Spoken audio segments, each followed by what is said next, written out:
Hello, I'm Diane, and it's great to have you join me once again on Extra. On the show today, we look at youths from the Hela province who are working to better their communities, and we talk to Dr. Arno Weiner for our weekly health talk. But first, Constance Karawa brings us a story on the NBC Audio Archives, which is like a museum and its piece of history dating far back to the pre-colonial times.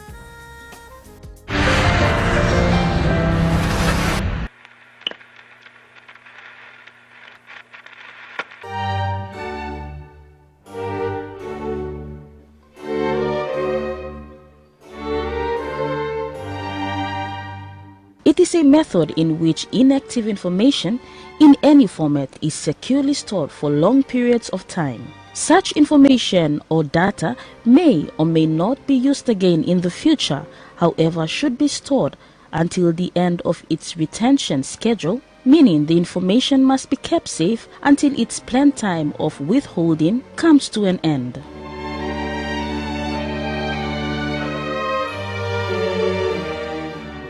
And the method of process is archiving.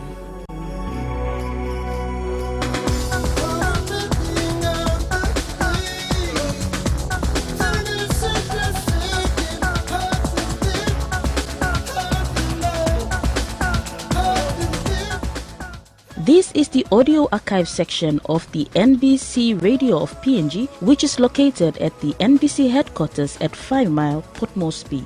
It is one of the organizations that has the oldest audio archive in the country, all dating back to pre-independence. NBC Audio Archives existed prior to the time when ABC existed. So most of the recording here that we have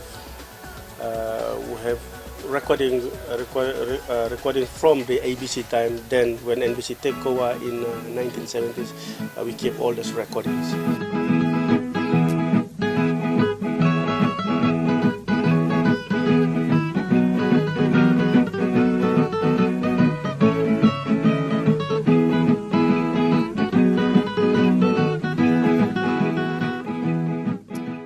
NBC Audio Archives holds a very unique recordings.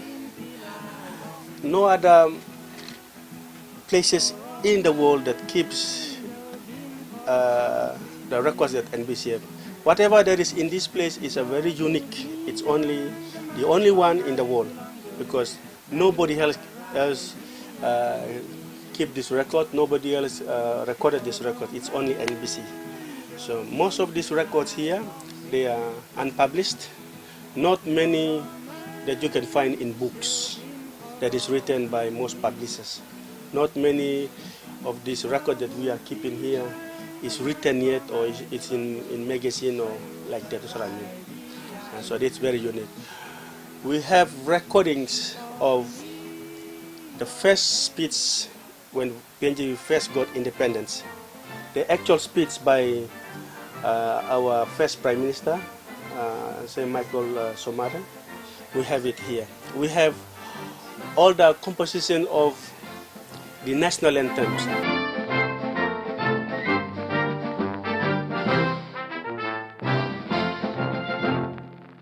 We have the first contact of here in these archives.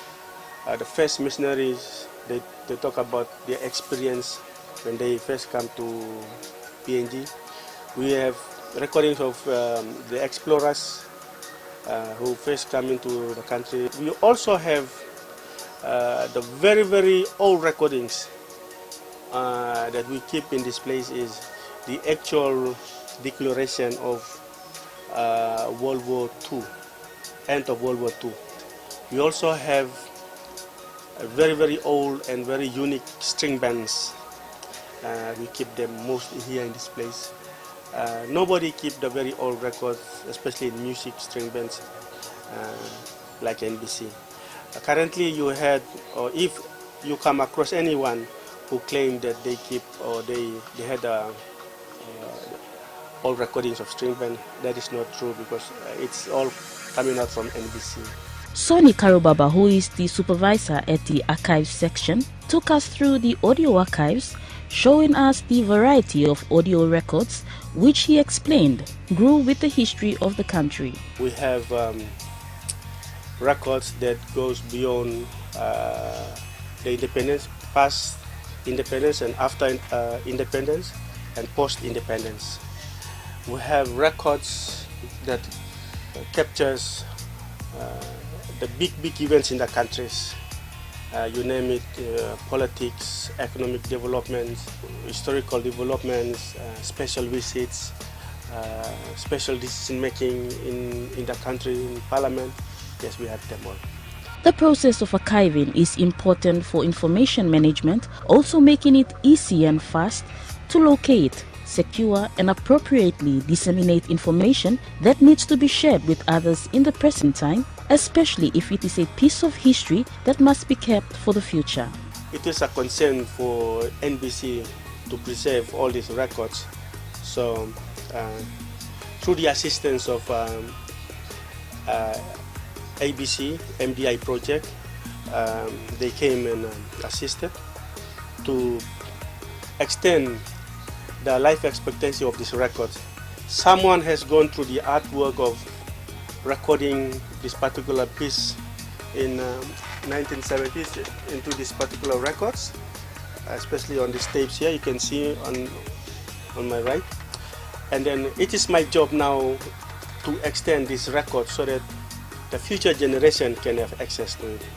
Archive data can be stored in a number of different formats on a variety of devices, and NBC's audio archive section is tasked to preserve the material through a process called digitization. Digitization is the process where we transfer anything and everything that is in analog sources, like the tapes, the recorders, vinyl records, and the cassettes. We transfer them into a digital format, that is into the computer, and then we embed them onto CDs.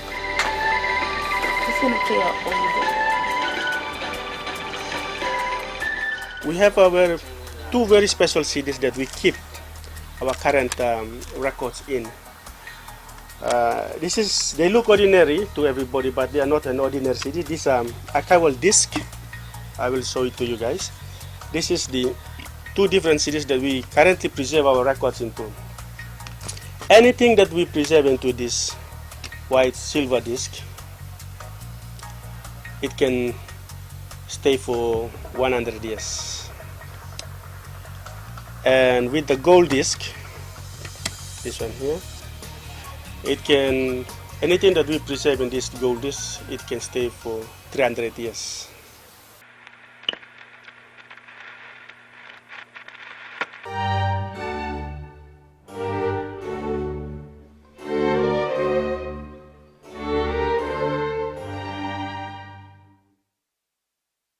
It's an amazing piece of audio history there. Next, the Hela Adventist students in Port Moresby are preparing to carry out an awareness program in their province. Jacqueline Kanabudi was at their fundraising dinner this week.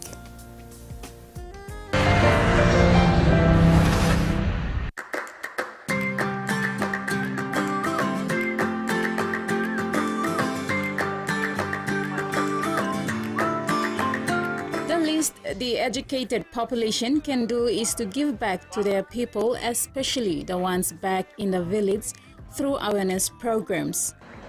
You have bigger things to do. After you see paper, the challenge is there.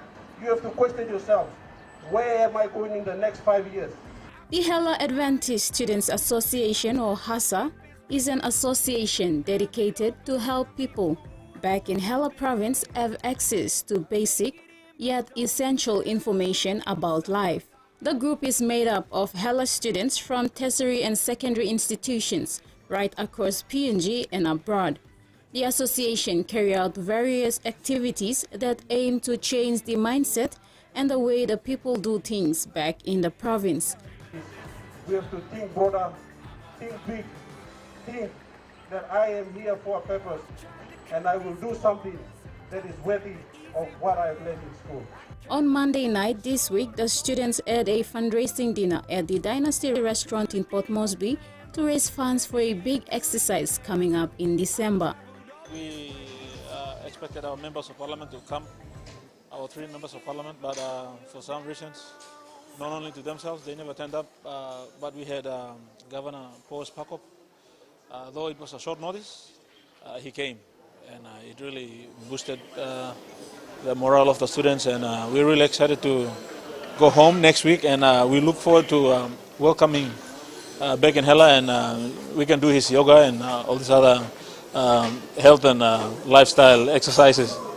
It's a 40 days cleanup activity that will run from December 4th to January 25th, 2017. The exercise will include awareness on law and order issues, good governance, a week of cultural show, debate, and a seminar on women empowerment. We would also like to empower our women and young girls back at home, because many of them are not enrolled in schools. So therefore, in Hela, we don't have girls flying aeroplanes. We don't have a lot of doctors and lawyers and accountants, women. Therefore, we're trying to educate our parents at home to send our girls to schools and let them take up studies in nursing or law or accounting, and get a good job and start a life, instead of telling them to look after pigs and sell betel nuts and collect bottles and doing all the wrong things. The students received great support from various individuals as well as corporate and government organizations for this worthy cause. The students are now ready to go back to their people and educate them not only to have a healthy and wealthy life, but to change the way they think and do things. I'd like to call all the Helas here in Port Moresby and all around the country that within the next 40 days from December 11 to the end of January next year, we'll be doing a very good program in Hela, where it's going to involve everything: education, health, culture, and law and order, good governance back in Hela. So if students on holidays doing nothing, they can come to Hela, and parents, we all join hands and work together.